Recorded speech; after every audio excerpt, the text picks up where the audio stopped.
Bonjour à tous, alors aujourd'hui je vais vous parler de plusieurs sujets qui n'ont pas trop à voir l'un avec l'autre.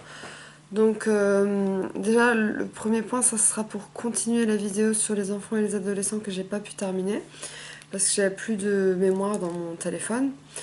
Ensuite je vais vous parler de l'importance de l'hospitalisation en cas de grand mal-être parce qu'il y a des gens qui s'ignorent, qui ne souhaitent pas être hospitalisés alors qu'ils devraient. Ah, voilà. Et ensuite, peut-être j'aurai d'autres choses à dire sur plein de sujets puisque j'ai la parlotte. Ah bah voilà, ça va être le sujet. J'oublie mes docs du matin qui sont censés me calmer.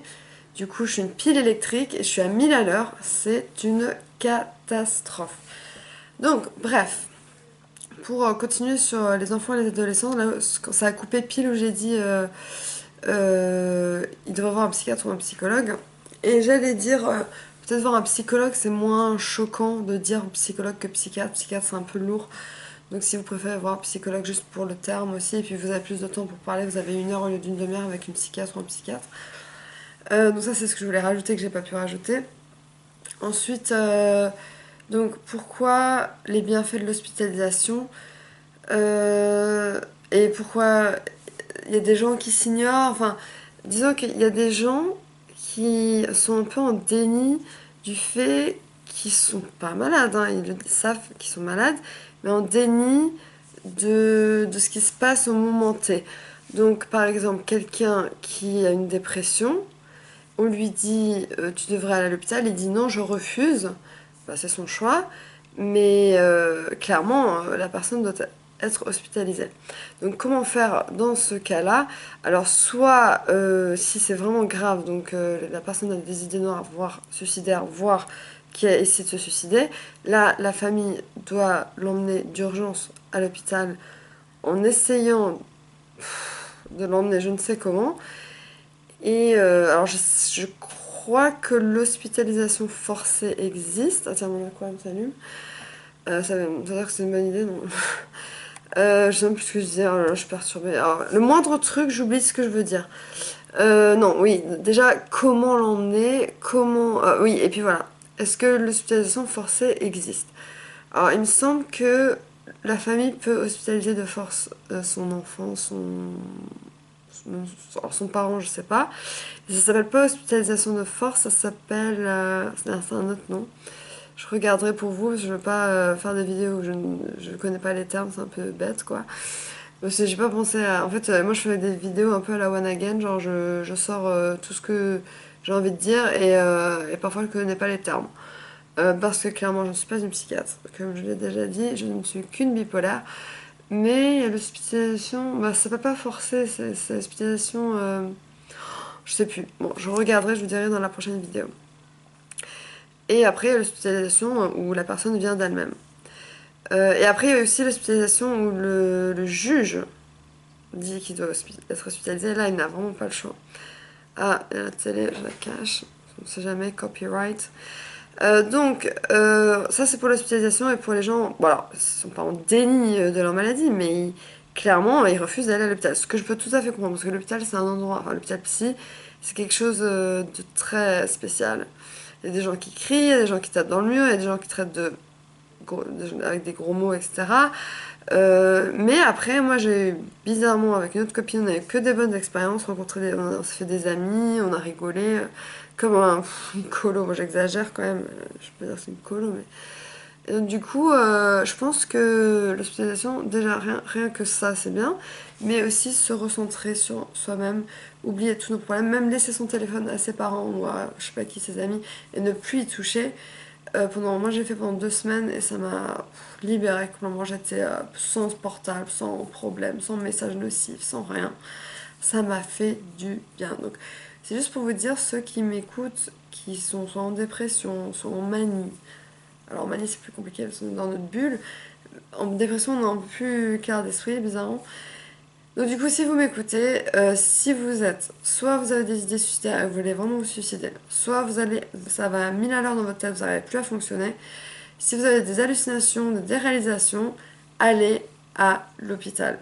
Et eux vous diront si vous devez être hospitalisé, mais ils vous le demanderont de cette manière et vous diront souhaitez-vous être hospitalisé? Si vous dites oui, à ce moment-là, ils vous hospitaliseront. Si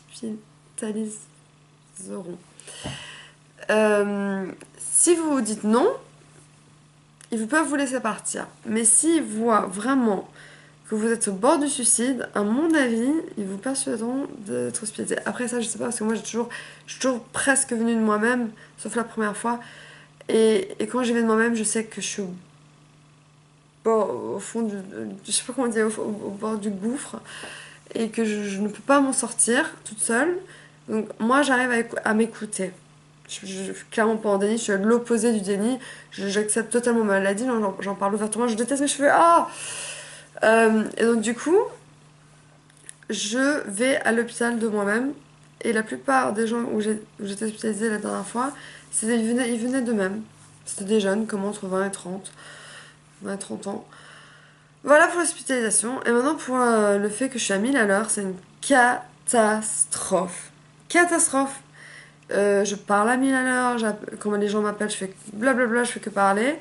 Voilà pourquoi j'avais besoin de me confier à ma caméra, enfin à mes followers. Je n'en peux plus d'être maniaque, ça saoule. Enfin quoi, j'ai fait rire des gens hier soir à la soirée linguistique. Parce que je suis rigolote et tout. Ok, d'accord, ok, je suis rigolote.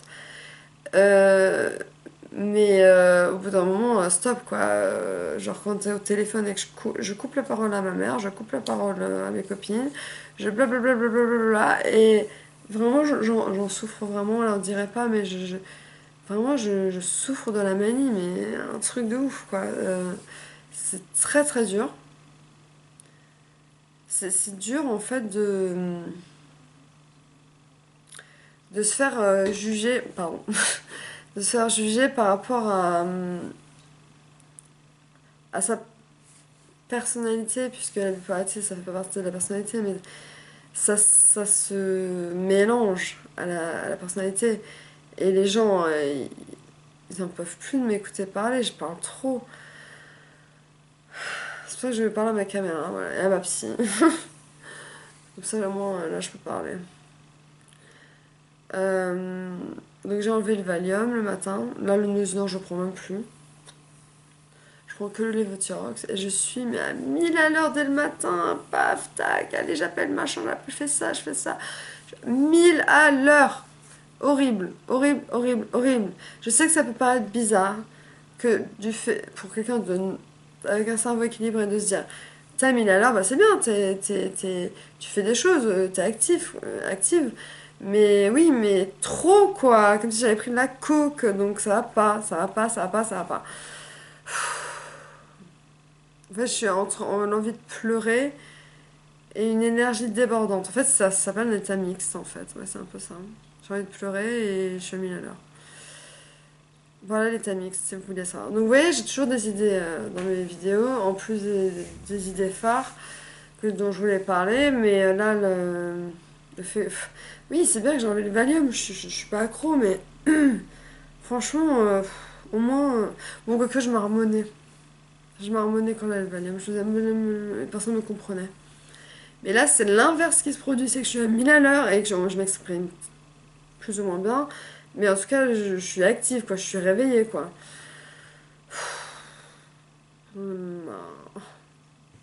C'est- Honnêtement, parfois je suis un peu fatiguée par la bipolarité, c'est fatigant. C'est fatigant de toujours devoir s'expliquer, d'être face à son cerveau qui fait n'importe quoi, qui nous emmène n'importe où, qui nous fait parler à n'importe qui.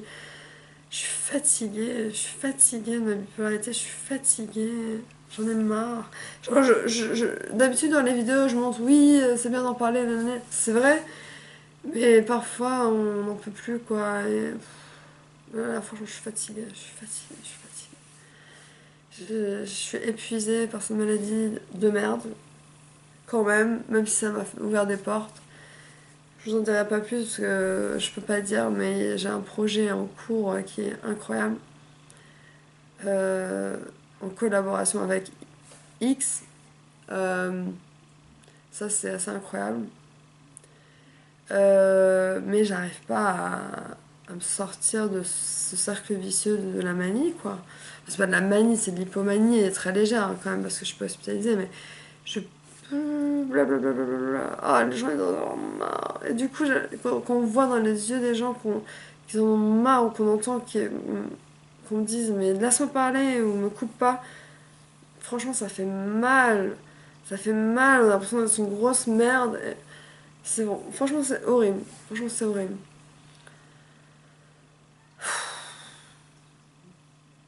Dites-moi si vous en avez marre aussi.